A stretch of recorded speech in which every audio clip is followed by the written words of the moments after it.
Manchester United versus Brighton. Brighton ने United को recent times में काफ़ी हराया है। रिगार्डलेस ऑफ द मैनेजर, कोई भी मैनेजर हो, यूनाइटेड को होम एंड अवे हराया हुआ है। अभी जब हम एरिक टेन हाग के अंडर खेलने गए थे, दूसरी गेम थी सीज़न की शायद, वहाँ पे भी हम हार के आए थे। सो ब्राइटन की गेम टीम जो है वो काफ़ी टफ टीम है, और हिस्टोरिकली भी यूनाइटेड को इसने, रिसेंट हिस्ट्री की बात कर रहा हूँ, काफ़ी हराया है। लेकिन यूनाइटेड जो है कुछ पिछले गेम से कंसिस्टेंसी के साथ बेहतर खेल रही है। एक्सेप्ट साउथहैम्पटन गेम, लिवरपूल के साथ ठीक खेले, ड्रॉ किया, आर्सेनल को आउट किया 10 बंदों के साथ, फिर साउथहैम्पटन के साथ फर्स्ट हाफ बहुत टफ गया, but still we made a comeback और विन मिली। अब इस गेम में जो है क्या हो सकता है, लाइनअप क्या हो सकती है, सबसे पहले ये देखें। लाइनअप जो है वो काफ़ी इम्पोर्टेंट है। अब ये क्यों इम्पोर्टेंट है? जिन प्लेयर्स ने स्टार्ट किया साउथहैम्पटन के अगेंस्ट, आपने नोटिस किया कि जो गेम है वो नहीं चली, अटैक नहीं बने, बॉल नहीं आई, ना मिडफील्डर्स अटैकर्स को बॉल पहुंचा पाए, जो बॉल पहुंचा पाई वहाँ पे अटैकर्स होल्ड अप नहीं कर पाए। So it was a disaster. अब अवॉइड करना है कि वो सिलेक्शन, वो लाइनअप दोबारा खिलाए, वो लाइनअप दोबारा नहीं खिलानी चाहिए, और कुछ बैलेंस की तरफ जाए। क्योंकि जब आप बड़ी टीम्स के साथ खेलते हैं, वहाँ पे इसको डिफेंसिव सॉलिडिटी चाहिए होती है, जो ये 3 सेंटर बैक्स और 2 मिडफील्डर्स, 3 सेंटर बैक्स और 2 फुल बैक्स खिला के हासिल करता है। बट जब आप खेलते हैं छोटी टीम्स के अगेंस्ट, तो वहाँ पे आपको अपना एब्सोल्यूट बेस्ट देना होता है, वहाँ पे आपको अपनी गेम डोमिनेट करनी होती है। सो वहाँ पे यूनाइटेड स्ट्रगल कर रही है। लाइनअप 1 मिनट डिस्कस करेंगे आपसे प्लेयर बाय प्लेयर, लाइनअप क्या होनी चाहिए और क्या हो सकती है। अच्छा जी, यहाँ पे जो हमारे पास है, ये होगा जी अंद्रे ओनाना। ओनाना ने अच्छा किया, रिसेंटली अच्छा किया। पिछली गेम में हमें इसने बचाया, वन ऑन वन सेव कर गया, जिसकी वजह से हम गेम में रहे और फिर आखिर में कमबैक करने का मौका मिला।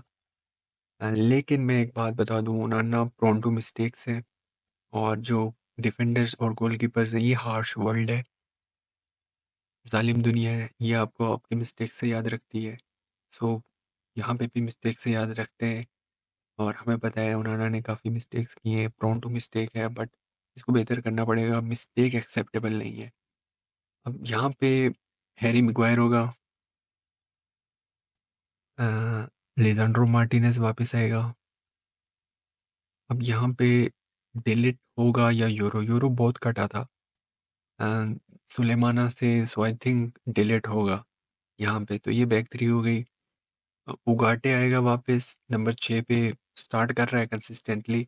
लास्ट गेम अच्छी नहीं गई, बट ओवरऑल अच्छा प्लेयर है, जो हमें मिडफील्डर की कॉम्पिटिटिव इंटेंस मिडफील्डर की ज़रूरत है, वो ये कमी पूरी कर रहा है। उसके बाद राइट विंग बैक अमाड डियालो खेलेगा, उसको खेलना चाहिए अमाड डियालो को। लेफ्ट विंग बैक डेगो डलो वापस आएगा।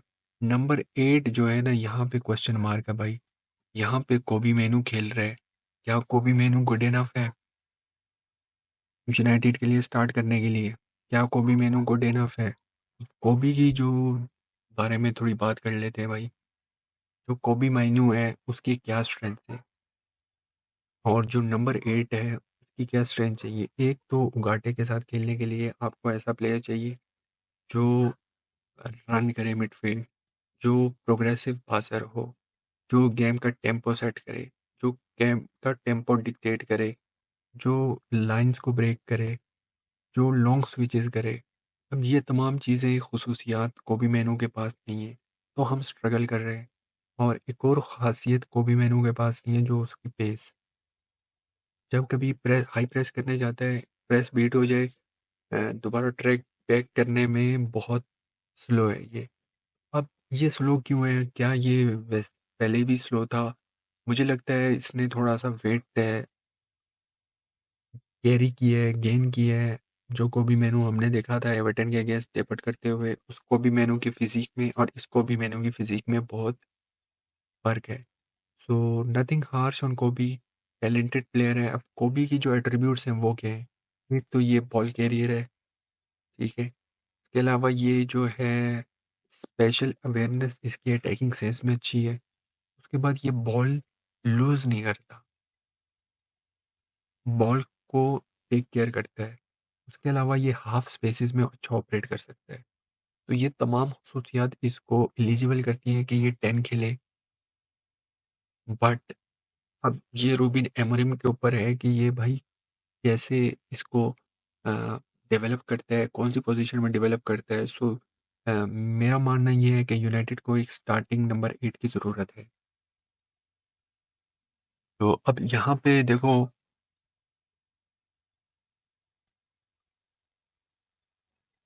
कोबी मेनू जो है वो एरिक्सन भी स्टार्ट कर सकता है as long as there is यहाँ पे अगर उगाटे है या टोबी कोलियर है जिनके पास लेग्स हैं, तो यहाँ पे एरिक्सन, कोबी माइनू, कैसेमीरो तीनों वर्क कर सकते हैं। मैं चाहूँगा यहाँ पे एरिक्सन हो, क्योंकि एरिक्सन जो है वो क्रिएटिव है, उसके पास लॉन्ग स्विचेस हैं, उसके पास गुड ऑन द बॉल है, लेकिन डर्टी काम करने के लिए हमारे पास ये दो यहाँ पे एक नंबर 6 है। अब ये हो गए हमारे पास कवर। अब यहाँ पे आपने देखा र रेसमस हॉयलैंड था, अब यहाँ पे रेसमस हॉयलैंड के पास होल्ड अप नहीं हुआ, तो जैसे जोशुआ ज़िर्कज़ी आया उसने होल्ड अप किया, उसने बॉलें इधर से होल्ड अप करके इधर बॉलें वगैरह रिलीज़ की, अटैक बनाए। तो मैं चाहूँगा कि यहाँ पे जोशुआ ज़िर्कज़ी स्टार्ट करे। मैं चाहूँगा यहाँ पे जोशुआ ज़िर्कज़ी स्टार्ट करे। एंड देन जो दूसरी बात है, यहाँ पे लेफ्ट 10 राइट 10 बचता है हमारे पास, मेसन माउंट इंजर्ड है, मार्कस रेशफोर्ड बेनिश्ड है। अ, सो हमारे पास ऑप्शन 3 बचती हैं यहाँ पे। ब्रूनो फर्नांडिस इन 2 पोज़ीशंस के लिए ऑप्शन हमारे पास 3 है।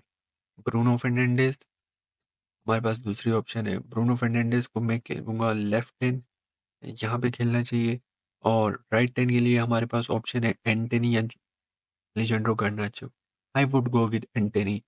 पूरी दुनिया ने गिव अप कर दिया एंटनी पे, but I still think he is a useful player in this system, और any day of the week Alejandro Garnacho के ऊपर स्टार्ट करना चाहिए उसको इस वीक, और इस सिस्टम में, क्योंकि उसके एट्रीब्यूट्स इस सिस्टम के अकॉर्डिंग हैं। मुझे पता है उसने यहाँ से एक सिटर मिस किया है, but goals will come. Prediction ये है कि यूनाइटेड 2, ब्राइटन नील। गोल्स, एक गोल जोशुआ ज़िरकज़ी का आ रहा है, बाकी गोल किसी के भी आ सकते हैं। बाकी आप अभी तक देख रहे हैं तो अपना बहुत सारा ख्याल रखिएगा। खुदा हाफ़िज़।